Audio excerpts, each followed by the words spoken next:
Alors, petit souvenir, nous étions en train d'étudier l'application linéaire proposée ici.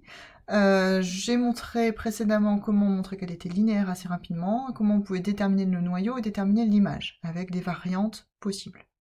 Je vais maintenant essayer de répondre à la question, les espaces keref et imf sont-ils supplémentaires?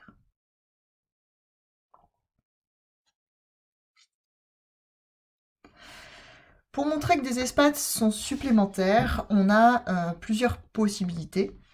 Hein, donc en toute rigueur, si on revient à la définition, ici, il va falloir arriver à montrer qu'ils sont en somme directe, c'est-à-dire que l'intersection est réduite à 0, et que la somme des espaces est égale à l'espace tout entier. Ça, c'est la définition d'être supplémentaire. Maintenant, parce que vous êtes en dimension finie, une de ces deux propriétés, peu importe laquelle, peut être remplacée par un argument de dimension. Donc ici, dim de krf plus dim de imf égale dim de r3. Donc là, j'ai remplacé la deuxième par ça, ou bien je peux remplacer la première par ça, c'est-à-dire dim de krf plus dim de imf égale dim de r3, et puis krf plus imf égale r3. Donc ici, la définition, on utilise davantage quand on n'est pas en dimension finie, ou on fait un raisonnement par analyse synthèse pour montrer que R3 est la somme. Alors si on n'est pas en dimension finie, c'est pas R3, mais peu importe. Je remplace une des deux au choix par un argument de dimension, qui est un petit cadeau ici, quand on a une application linéaire et qu'on est en dim fini, parce que l'argument des dimensions, il est acquis via le théorème du rang, sans avoir à rien faire.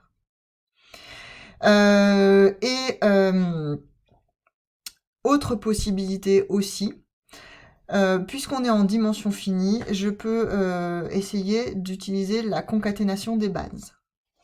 Donc on va détailler tout ça. Premièrement, d'après le théorème du rang, dim f plus dim de ker est égal à la dimension de R3, donc il suffit de montrer que l'intersection est réduite à 0, c'est-à-dire que les espaces sont supplémentaires. Ici, c'est pas si évident, parce que dans les calculs qu'on a fait précédemment, krf, on obtient une base, vect 2, imf, on obtient une base, vect 2, et ça serait plus facile si on avait une équation du plan l'image. Si c'était le noyau qui était dimension 2, ça serait plus facile si on avait une équation du noyau. L'occasion pour moi de rappeler le passage d'un vect à un système d'équations. Donc ici, U de coordonnées x, y, z appartient à l'image, si et seulement si, puisque l'image, hein, on avait vu que c'était vect de 1, 1, 2, 0, 2, 2. Donc un vecteur est dans l'image, si et seulement si, il est combinaison linéaire de ces deux vecteurs, c'est-à-dire si et seulement si, il existe deux coefficients tels que votre vecteur U est égal à lambda fois le premier vecteur plus mu fois le deuxième vecteur. Je tiens très fortement à cette chose-là. Si je reformule ma ligne du dessus, ça va me donner, existe-t-il, hein, il est dans le noyau, si et seulement si, il existe deux constantes, ou un couple, qui va être solution de ce système. Les solutions, les inconnues de ce système, c'est lambda et mu. X, Y, Z ne sont pas les inconnus, mais constituent le second membre. À quelles conditions il existe des solutions? Il existe des solutions si le système est compatible. Pour savoir si un système est compatible, je le résous, merci Gauss, opération usuelle. J'obtiens ici une équation surnuméraire, et le système est compatible si et seulement si cette équation est vérifiée. Ce qui me donne l'image est égale à l'ensemble des triplés qui vérifient l'équation moins x moins y plus z est égal à 0. Grâce à ça, il est beaucoup plus facile de déterminer l'intersection de l'image et du noyau. Je prends un vecteur qui serait dans l'image et le noyau, c'est équivalent à dire il est dans l'image et dans le noyau. Il est dans le noyau, il est collinéaire au vecteur 4. Puisqu'ici on avait trouvé vect de 4, moins 1, 2. Donc, il est dans le noyau, il est collinéaire à 4 moins 1, 2. Il est collinéaire à 4 moins 1, 2, c'est-à-dire je peux trouver une constante telle que le vecteur u s'écrive 4 lambda moins lambda 2 lambda. Il est dans l'image, il satisfait l'équation, donc les composantes ici, si vous les injectez dans l'équation qui est là, c'est-à-dire moins x moins 4 lambda moins y plus lambda plus z plus 2 lambda est égal à 0. Ici, vous obtenez moins lambda égale à 0, c'est-à-dire lambda égale à 0.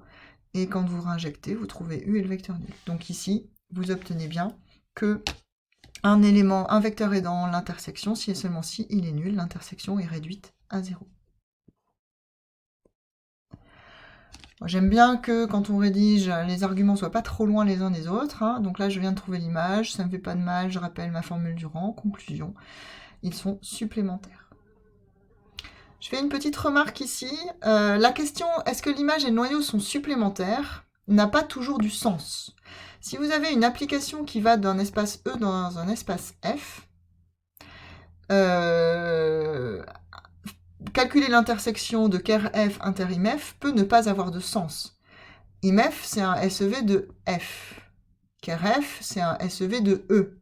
Si on veut qu'il puisse avoir une intersection, il faudrait qu'il soit SEV du même espace.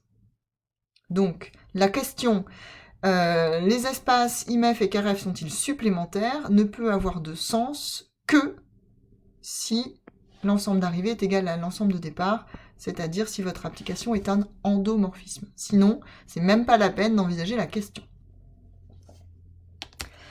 Je vous propose une autre rédaction possible pour l'image et le noyau. Donc, propriété,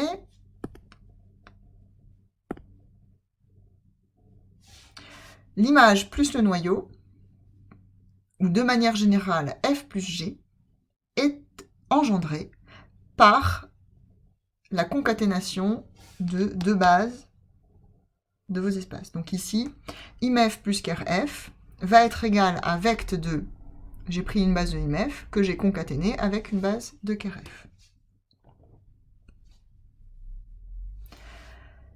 Quelle est la dimension de cet espace? La dimension de cela est égale à la dimension du vect, c'est-à-dire au rang. Rang d'une famille, rang du système où j'ai couché les vecteurs en colonne, etc., etc. Je calcule mon rang, merci Gauss, je triangularise, il est de rang 3. Conclusion, la dimension du noyau plus l'image est égale à 3. Le noyau plus l'image est un SEV de R3. Ces deux informations-là, hein, c'est de même dimension et c'est inclus dedans, vous permettent de dire que KRF plus IMF est égal à R3. J'applique mon théorème du rang et j'ai donc démontré, avec ces deux informations, que les espaces étaient supplémentaires. Donc ici, dans cette preuve, j'ai plutôt privilégié celle-ci. Dans la preuve précédente, j'avais privilégié celle-là.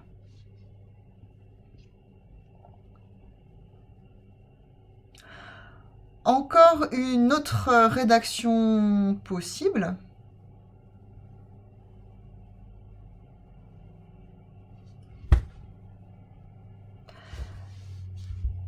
Je prends la matrice où ici j'ai le vecteur, premier vecteur d'une base de IMF, deuxième vecteur d'une base de IMF, base de KRF. Je calcule le déterminant. On n'a pas encore vu, nous, dans notre classe, mais voilà, je calcule le déterminant, je me rends compte qu'il n'est pas nul. Et quand j'ai un déterminant qui n'est pas nul, la famille des colonnes est une base. Donc, en deux lignes, je calcule le déterminant, il n'est pas nul. Donc, la famille 1, 1, 2, 0, 2, 2, 4, moins 1, 2 est une base de R3. Les deux premiers vecteurs forment une base de l'image, le dernier une base du KRF. Conclusion, directement, IMF plus KRF est égal à R3. Ceci est sans doute la démonstration la plus rapide.